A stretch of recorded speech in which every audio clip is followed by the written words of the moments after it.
officially it's Phillipe. Phillipe. Or you could say P-Dog. P-Dog.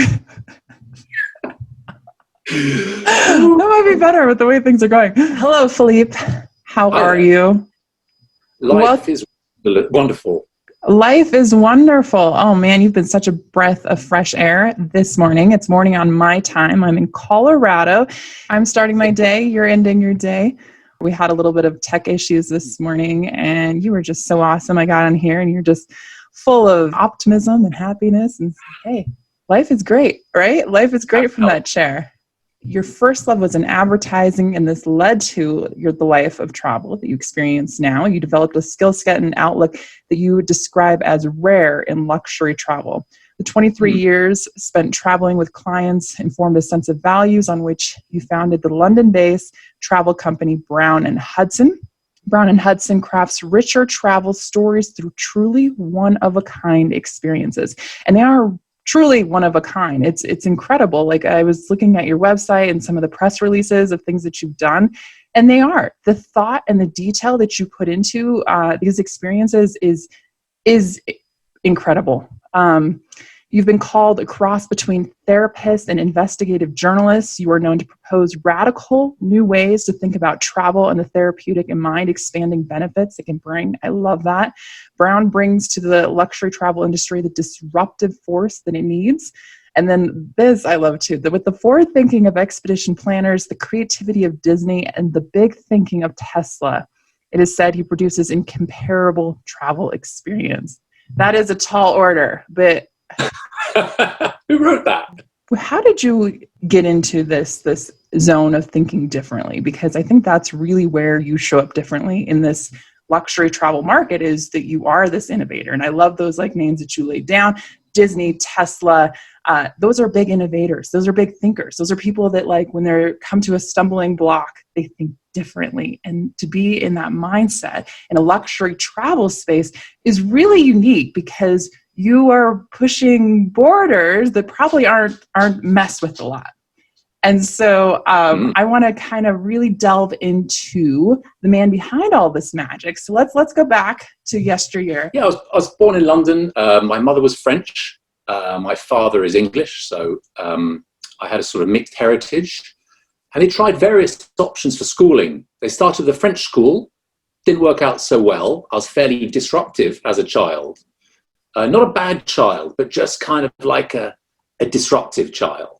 So then my parents said, look, let's send him to the English boarding day school run by monks, and that will really get him to just be a bit more respectable and blah, blah. And that didn't work either. So my parents threatened me. They said, look, if you don't get better grades, we're going to send you to the school down the road where the poor kids go. And I said, well, that sounds great. I can walk to school. So I went there. And I had the time of my life. Prior to that, I didn't really enjoy school very much.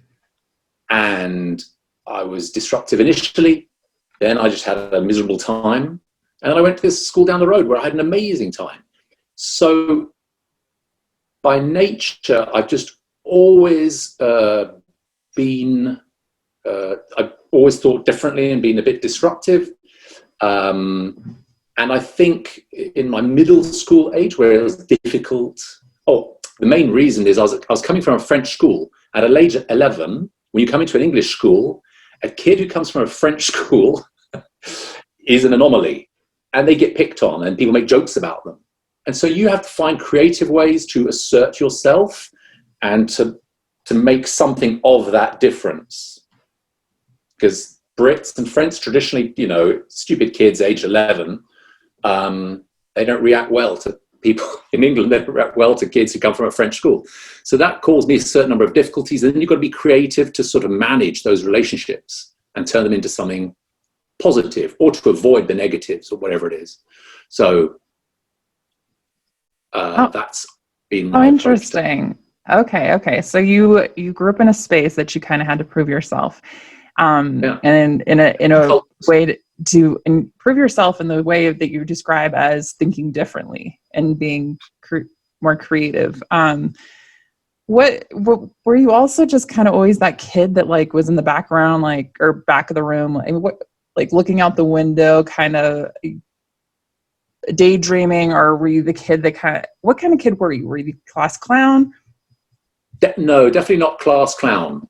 I was more nerdy, but unfortunately, I wasn't the Bill Gates kind of nerdy. It was like nerdy and super successful. I was sort of nerdy, probably dreaming a bit, and wishing I was anywhere other than at school, until my last school, which was great fun. And I think often you have to sort of work out where you're comfortable and why. You know, people spend a whole life trying to find out their why and their place. And for various reasons, I was trying to do that at school. And yeah, you just got to sort of survive at school. So you think of clever ways to survive. A simple example is a couple of times a year, I was Mr. Popular because I would go skiing in France. And in France, you could buy firecrackers, like massive firecrackers, like dangerous firecrackers, in any kind of tobacconist store. And I'd go skiing and I'd come back with boxes full of firecrackers. And I'd come to school and suddenly I'd become Mr. Popular because I could sell other kids firecrackers. And in England, they're only sold once a year. So they're kind of hot property. So that's just an entrepreneurial example of how you can win favor a couple of times a year. I love that. I love that. Yeah. Okay. So the entrepreneurial spirit was built in at a young age, definitely. You did mention like your parents said it, well, that's where the poor kids go. What was your attraction to luxurious travel? Like what kind of like income status did you come from, and why did you decide to fall into that? Both my parents worked, and sort of middle class, nothing particularly special. I call our family kind of Euro trash because my mum was French.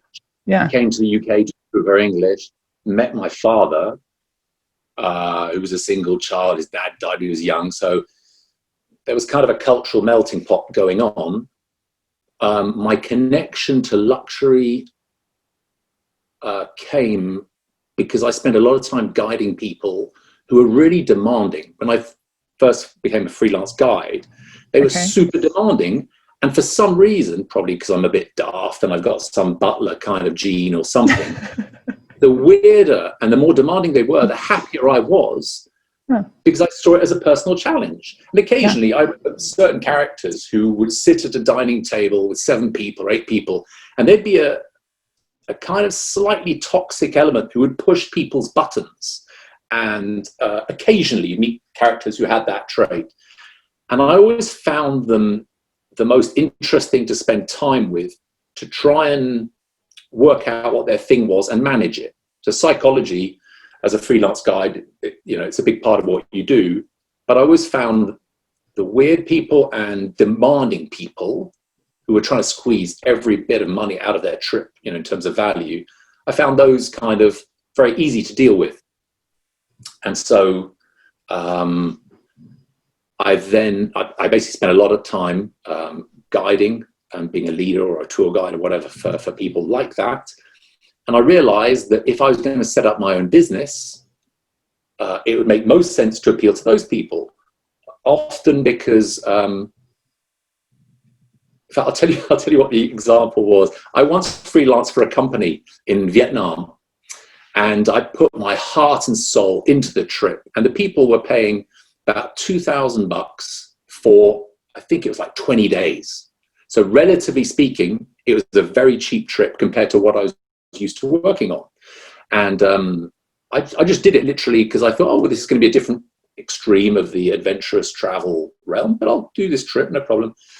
And at the end of the trip, after giving it my all in my usual style, someone handed me like a $20 bill as a tip on the last evening. And it just kind of made me think, I can't control how I am, although I found it very difficult to give less. And I just gave 100% of my thinking and my energy.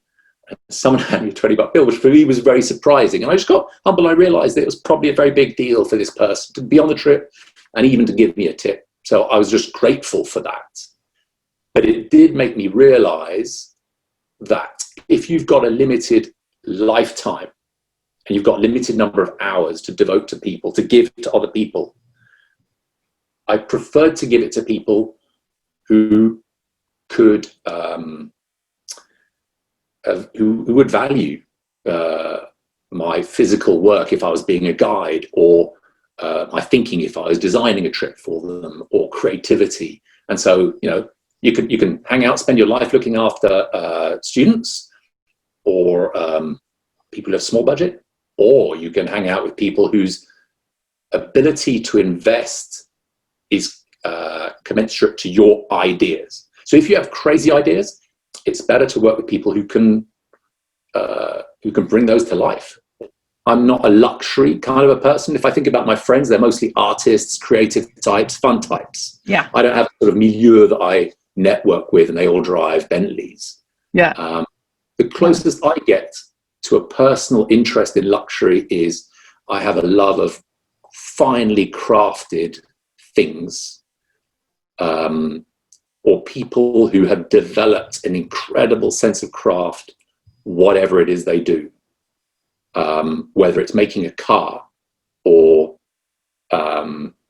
making, I don't know, even the sort of values that go into an iPhone, you know, the design, the big thinking, all of that hard craft and that exquisite detail drives me wild.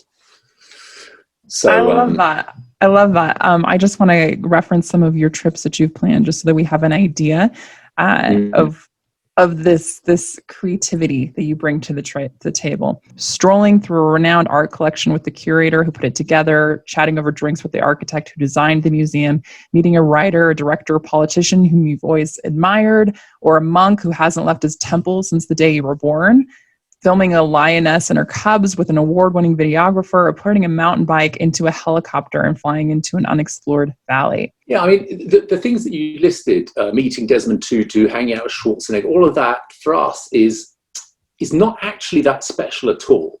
Okay. A lot of people can do that kind of thing. You do the dirty work. Like, you do the hard work in like investigating what it is that they're trying to find. You like utilizing psychologists, scientific data, like you do that for them, as opposed to them being like, this is. Yeah, because for me, it just makes sense. It's like going to an architect and saying, build me a house. Yeah. They're going to ask you some questions to build the right house. And we're doing the same thing. And when people are spending the kind of money that often they spend, you could actually build a house with some of their investments on their holiday. So it behooves us to ask the right questions, to start from the right foundation, and to think before, to think during the travel, to think after the travel, to teach them. Because I've looked at thousands of competitors' itineraries, and I look at these things and I think, how many travel companies have ever taught me anything about traveling or about me as a traveler? They haven't. They've bought me a ticket, I've gone on a plane, I've seen some stuff, and I've come back, possibly transformed, maybe not, I don't know. And no one's bothered to teach me or to say, hey, Phillipe, had you thought about how valuable the anticipation phase is before you leave? That's why I like what the TTC is doing. That's part of their story. And the framework of the hero's journey is fabulous as well. But no one's ever approached me with that kind of mentality. But it's what we do with our clients, because if we're not teaching them something, then we're no better than anyone else there. That's a huge responsibility that you have. And it sounds like you do an incredible job as being as meticulous as you are but that isn't an easy task to find out what somebody wants and what their bigger why. That is no easy undertaking, especially in the space of luxe travel. So how do you ensure that like you stay into something that is rooted, something that is real, and you don't get like sidetracked? Because I feel like it could be so easy in that space to be like, to get sidetracked from the greater truth, from like the greater good, or a more expansive, like real change, right? And so how do you stay rooted to, because as you said, you are dealing with people who can make the most change? Our values are subservient to our client. So we have a sense of how to approach any particular client problem. And so whoever calls, they're calling because they've got a problem, or they had a problem with a previous company. And it's our job to understand what that problem is and to come up with ideas that might solve it. But in terms of how we do it, we just remember that people tend to travel because they're lacking something where they are. So it's a sort of rebalancing theory. And then it's just really focusing on them. And our deal is subservient to their story, effectively. So we don't impose anything. We wouldn't seek to, it may be that a client on one particular trip literally just wants the lowest common denominator. They just want sun, and they don't want anything more than that. And so we respect that. So in some situations, it's not very profound what we do, but that's because that's what the client needs. They just need simple, quick, and easy. And obviously in that itinerary, we might put a paragraph in about the value of stopping at a lay-by, looking down a valley, so that you can be exposed to that feeling of awe. And we might write a few words about awe, awesome, and just remind young kids, perhaps, if they're involved, everyone's saying, awesome. Well, what actually does awe feel like? And why is it important? And how can it change you physically? So our shtick is subservient to our clients' needs, but generally we try and teach something to anyone who's traveling anywhere, before they leave, whilst they're traveling, when they come back, and then before their next trip, during that trip, and when they come back, in a cyclical way. Because if they've got a trip to look forward to, then they're in a constant virtuous cycle. And where are these greater truths coming that you're teaching them? Psychology, mostly. I mean, if you just think about well-being, happiness, flow, the effect that novelty can have on someone, it's pretty much psychology. And our thinking has evolved over the years from, at the beginning of the company, it was just about bespoke, like being super, super detail-orientated, which is the original meaning of bespoke. It's made for one person, only one person. And then we evolved into stories, because ultimately people travel so that they can come back with stories of their own transformation or just stuff they've done. And recently we realized that the most interesting thing that our clients have experienced in working with us is just being aware of different psychological principles with the associated research paper. And so it's traveling with a scientific basis, basically. So you can talk about, silly things, sitting in a cafe and sketching the church. By virtue of sketching, and this goes back to the 16th century, a guy called John Ruskin, if you sketch it, then that memory of that church at the end of that street in Hanoi will be way more vivid than if you just point your phone and take a picture. So, and there's some science to that act of sketching. There's science to the value of anticipation. Research has been done that shows that by traveling, you can get a certain amount of happiness. But people who travel, this is some Dutch research, people who travel are happier, but not a great deal happier than people who don't, according to their research. But what they did find was that in the anticipation phase of travel, you can generate a huge amount of happiness without having to go anywhere, pretty much. And that's a huge value add. Like the particular example that made us initially think of that was a family going to the Galapagos. And I said, look, they're calling us in December. They're traveling at Easter. What happens between now and then? Like, how do we get them into their story? These relatively young kids, how do we build an engagement? What's going to happen between now and then? So it's a night in the Natural History Museum. It's meeting Charles Darwin's great-grandson. It's working in London Zoo. And so the trip doesn't start at the airport. It starts the minute we start speaking. It might be a little email article or a funny thing that is sent, so that the journey is, and the teaching is continuous.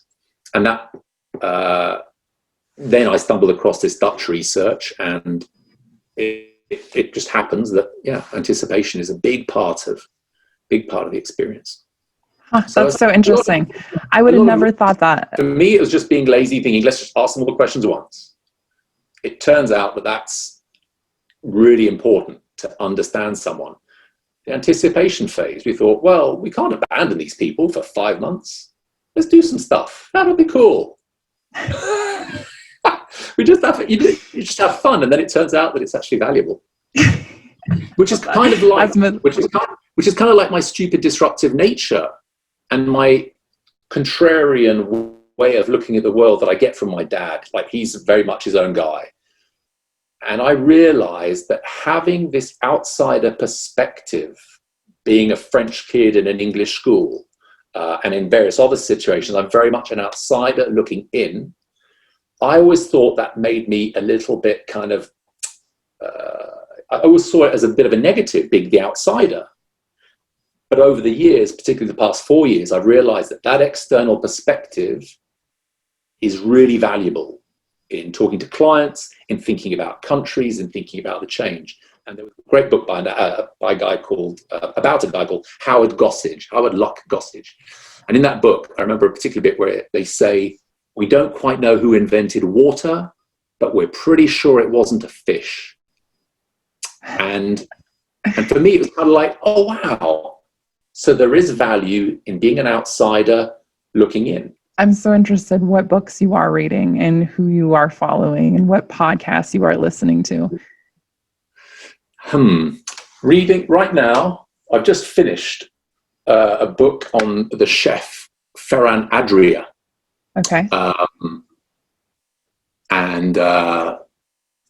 It's just a lovely story about his creative process, and his life, and his competitive relationships with other chefs. What's a book that changed your life? Well, actually, of Mice and Men, because as a child, it was the only book that I remember sitting down and just wanting to read nonstop. There are lots of sort of self-development books that have all been helpful. Anything about advertising and marketing I always find interesting, because marketing is basically psychology and persuasion and playing, really. Why do you think Of Mice and Men caught your attention so much? I think it was probably because I connected with the underdog, and I think it was a character called Lenny. Was Lenny kind of like the dopey one? Uh-huh. And I think I've always connected with the underdog, and I always saw one of those characters as being that underdog, and so I think that just touched me in a particular way. And I thought, poor Lenny throughout it, and I just remember wanting the best for him, but obviously it didn't work out that way. What do you think the problem was with travel before COVID, and what is it now? People have always bought what they've always been sold in the way they've always been sold to. So if you, in a very dopey way, because I'm just not very smart, I have to look at things in generalities. Since the day... I don't agree. I don't think that's the case. You're far too humble. No, if you think about travel since the earliest days of the Cook's Tours to today, people have basically just been doing the same thing. Now, yeah, there's been low-cost airlines, there's been the internet, but we've all kind of been doing what people did in the 16th century, the grand tour. We go to places and we see the things we're told to see, but no one has ever explained to us why you should go to a museum. Like, do you need that? Do you need that? Like, I don't spend my weekends going to museums in London, but apparently when I travel, I should see the famous museum.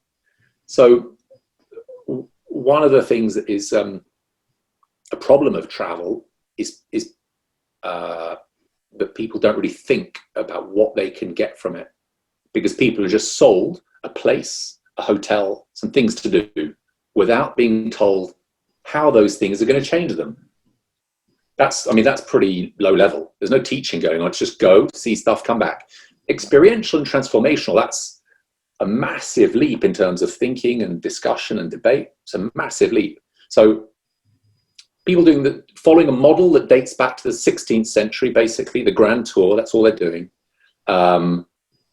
People blindly accepting the information that a travel professional gives them without them thinking why they're traveling at all. That's a big issue. People, and that's one of the reasons I've written this book, is I want people to be more demanding of themselves, as in ask themselves the right questions before they start thinking about planning a trip. Like, why am I traveling? What do I want to get out of it? How do I want to potentially change and evolve? So people need to be tough on themselves. Partners, travel professionals sell travel like a commodity. Most people sell travel for a measly 10%, and so they want to move it on and get on to the next one. So the idea of having a brainstorm or dreaming up some crazy ideas or developing a list of really interesting questions to ask the client, people can't do that because the bulk of people are just making 10%, so they kind of need to move it on. So detailed thinking, creative thinking, transformational thinking. First of all, people aren't at that level in terms of their thinking. They're just happy to sell a ticket and a hotel. But secondly, it takes time, and time is money. You just wrote a book. What is it called? It's called Revisit: The New Art and Science of Luxury Travel. The problem is, I've just added 2 chapters to it. Okay. And one of them is about artificial intelligence. And I think it's a really important chapter, because in the history of travel, Cook's Tours to today, there haven't been very many big disruptions. Yeah. But Airbnb was a big one. And it came from a brilliant guy who had nothing to do with travel. And so I'm kind of a bit in admiration, but my initial feeling about that is intense irritation that someone in our industry didn't think hotels are great, but what about every couch? What about every spare room? So it makes me feel that the bulk of the industry has been on holiday for the past 100 years. Someone who wasn't in travel made one of the biggest disruptions to the industry. So it's great that the TTC is a huge change from within, from a particular area of adventure travel, etc. That's a great change. But my concern, and the connection back to artificial intelligence, is that unless people up their game, travel professionals, unless people add more value, more creativity, more transformational thinking, the next thing that will break the industry will be artificial intelligence. Wow. And why not? I mean, we talk to Siri, we talk to Cortana, Alexa, and Fate, the big 4. Yep. They have all the data about our lives. Mm-hmm. How difficult would it be for someone to take Thailand, put all the travel content of Thailand into a system, zip lining, the hotels, means of transport, the impact that all these experiences can have on you, the hormonal flow, just dump all of that information to a system, and then have a human talk to that system, just like it talks to Alexa, and say, hey Alexa, in September, I live in New York. In September, I want to go somewhere warm, and I want to feel energized, and I want to feel this, and I want to feel this, and I don't want to fly more than 6 hours. What have you got? I just don't see that as a very big, complicated system to create, for someone to create. And the system throws out destinations, it throws out hotels. The answer, the brief.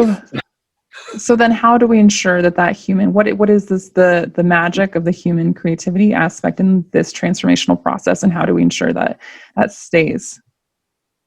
I think it's very much the mission of the TTC. It's opening people's eyes to the possibilities of travel. So it's opening their eyes to the whole process of why are you traveling, how could you travel, and then where. The order's all wrong. Right now it's like, oh, where should we go? And how do we get there? It should in fact be, why are you traveling? What is the best way? How could you travel in order to get the most from it? That's actually a concept of yours, that shifting the why to the where. No, sorry. Shifting from the where to the why. Yeah. Yeah, so I mean, part of that was Simon Sinek's thinking, but it just makes sense. Like, so why are you going on holiday? Why are you traveling? That's the first most basic question. But by asking those questions and being assertive of your process and your approach, you actually end up serving your clients better. So we had a client, an Italian lady, who came to us, and she said, look, my kids are at the difficult age. They don't want to travel with us anymore. We still want to keep doing family holidays. Where should we take them? And where should we take them that's going to keep them engaged? And we said, well, tell us about kids. And she told us a bit about the kids, and we spoke to the kids directly and discovered their love was computer games. And we found out which computer games they were into. We looked at them and worked out how they worked. And we thought, the problem is quite simple. These kids love the world of computer games. And these worlds are, they're gazillions of dollars are spent creating immersive, engaging worlds that are, frankly, potentially, and definitely for these kids, more interesting than going on holiday anywhere with mum and dad. So, so the solution was simple. If that crazy world where you've got random point scoring, growth, a sense of team with these random people and people you know, if you look at why computer games are so engaging, you simply say, okay, well, it doesn't matter where you go. All we have to do is make sure that your next trip is as engaging as League of Legends or Fortnite or whatever it is. Because that's their world, and that's what blows their mind. Mum and dad, for yet another summer holiday, it's a different place, but it's the same deal. Dad does this, mum does that, we do this. So we turn it into a game, and we created a concept called the Great Game, which basically is the equivalent of a computer game. The kids had a sort of start point and an end point. In fact, the whole family did. Start point and an end point. And depending on what they did, it affected what happened the next day. So they were growing and they were learning, in a slightly sort of peripheral way. In a way that was engaging to them. And what were they learning? Like, what was it, like family bonding? Was it expanding their world outside that video game? For that particular family, they wanted the kids to be more extroverts and just to be more open, because they were very close. So the deal was, at home, the family had staff and they had various people that helped in the office and at home. But when they went on holiday, it was just the parents and the kids with zero staff, which presented some problems because suddenly mum and dad had to deal with the kids. And that's a lot of pressure when most of your life you're supported by other people. So they wanted the kids to be more extrovert. So we ensured that a bunch of the challenges or things that they had to do meant engaging directly with people they met. And some people were planted and some people were just regular passers-by. And basically, it was try and learn some words of the language, engage with people, try and connect and learn from them in different ways so that your perspective when you come back home is a little bit different. What else was involved? Oh yeah, I think it was, they weren't particularly adventurous in the food department because being Italian, they know they have the best food in the world. And so they had to explore the culinary delicacies of India. So that for me was hugely satisfying. You know, it was a bunch of questions and then getting that moment of insight and saying, the parents want us to choose the destination, but that's not what they need. What they need is this. And then to have to present that back to them and say, look, you know, we've thought about your situation and we think this is what you need. It's not what you've asked for, but it could transform you. And how ideally, are they usually pretty open to that? When you say it's not what you want, but it's perhaps maybe what you need. How do they respond to that? Most people are receptive to it, and over the years, it's taken a certain amount of time to sort of get comfortable with that being our deal, because we're super client focused. So it's very tempting to just say, oh, okay, well, if you want us to find somewhere, we'll just do that. But it's about helping people and giving value, and so sometimes you've got to stick with your vision. And if clients come to us and aren't willing to answer some questions, and there are a few of them, and if their priority is quick and easy, then on occasions we just won't work with them. So for the rest of us, besides that 1%, and in terms of the future of travel and how we travel, what can we learn from the 1%? What people can learn from the 1% is basically, where am I in terms of my own personal growth and development? What can I be getting from travel that will help me grow more, have a different perspective on life, have a different perspective on what is going to be the most, I guess in Joseph Campbell language, it's finding your bliss. You know, the questions they're generally asking is, am I finding my bliss right now? You know, am I in a good place? And maybe materially they are, but not in a sort of spiritual or personal growth sense, you know.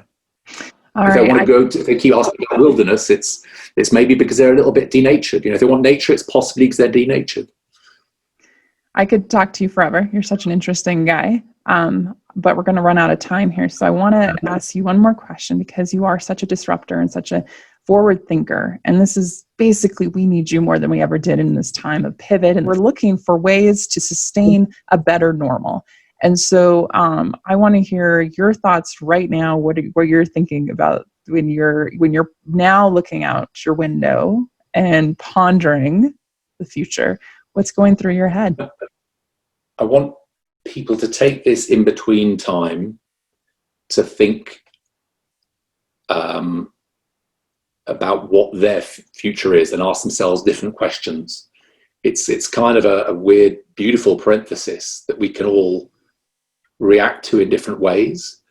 And so whether it's travel or whether it's how you live your life, everything is just, the context has changed dramatically.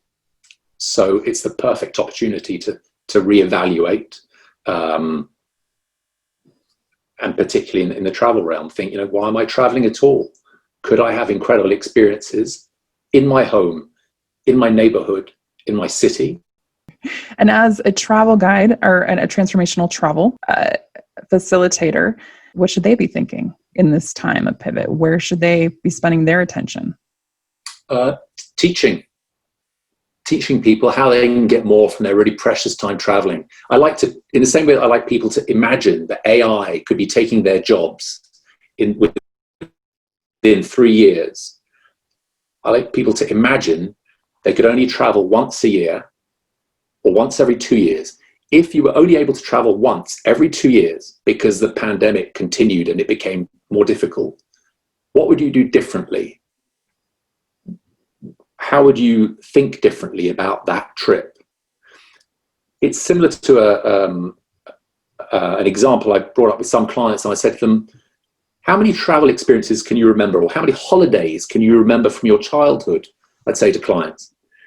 And they'd find it really difficult. They'd say, oh, phew, you know, if I asked someone who was 18, they could barely remember any memorable childhood holidays.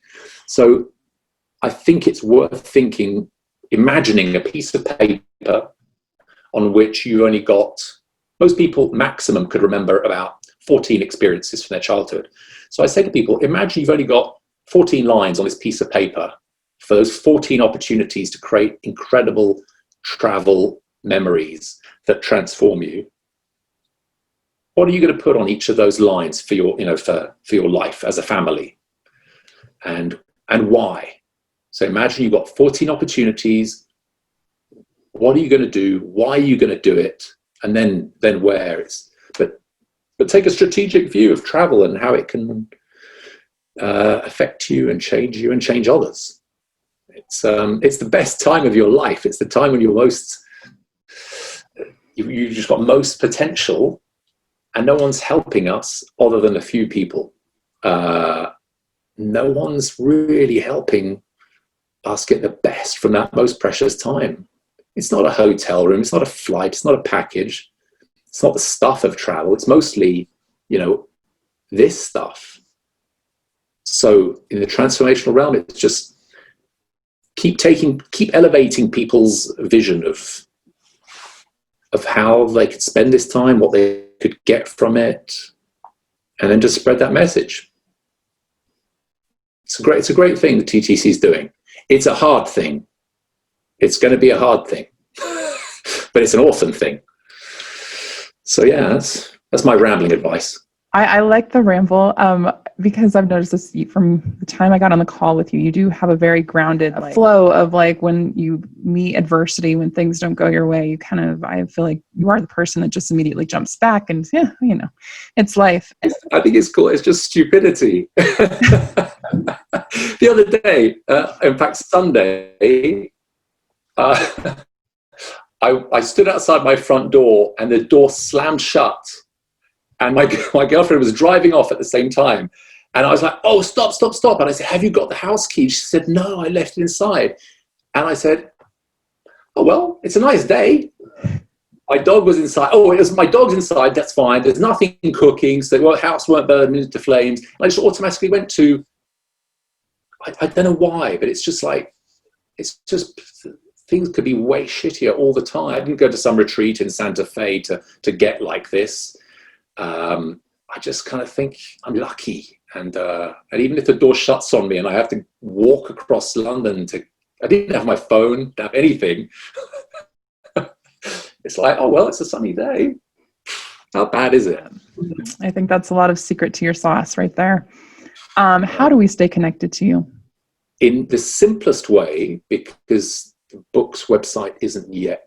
There is a book's website. It's called revisittravel.com. And that just talks about what's in the book and gives you the opportunity to invite me to come and ramble more from a stage or a Zoom for a fee. Or you can just get in touch through brownandhudson.com. Brown like the color, and the word and, Hudson like the river.com. That's the travel business. Revisit Travel is the book and the consultancy and mentorship and all that stuff. It's different. I love it.